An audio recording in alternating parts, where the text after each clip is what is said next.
ఇక్కడ ప్రతి ఒక్క గురువులో నేను ఒక సూర్యుని చూస్తున్నాను.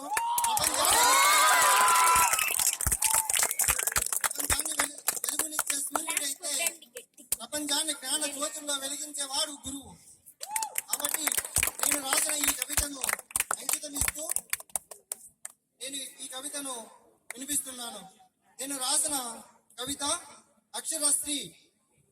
వర్ణించలేను నా కవిత్వంలో ఈ విశ్వగురు దేవతలపై.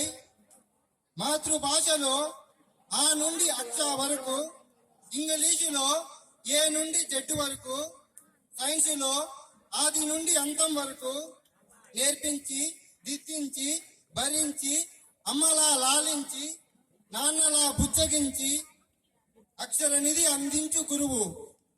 లాభాపేక్షానికి బ్రతుకు తెరువుకు కాలక్షేపానికి ఇతర వృత్తులున్నాయి కానీ సమాజ శ్రేయస్సుకు మొద్దుబారిన మెదళ్లలో సానబెట్టే వజ్రాయుధం లోక కళ్యాణమే ధ్యేయం ఉపాధ్యాయం.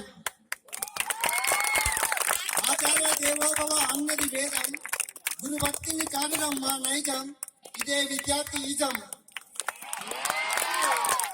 గురువే వేద సారంగ కౌశల్యం, నిస్వార్థానికి నిలువుటద్దం. క్రమశిక్షణ రక్షకుడు, విచక్షణలో దీక్షకుడు, వివేకంలో శాస్త్రజ్ఞుడు, సరస్వతి పుత్రుడు. పుస్తక పుటల మీద అక్షరాల దుక్కి దున్నిన కర్షకుడు. ఆదృతకు చేయూతకు గుమ్మున మునమునకు ప్రోత్సాహకుడు. సాక్షాత్ పర బ్రహ్మ నరుల నాలుగుపై నర్తించు అక్షరశ్రీ. నాకు ఈ అవకాశం కల్పించిన బట్టి శ్రీ గురువులు మరియు పూజ్యులు పెద్దలందరికీ ధన్యవాదాలు తెలుపుతూ ఉపాధ్యాయ దినోత్సవ శుభాకాంక్షలు తెలుపుతున్నాను. Thank you.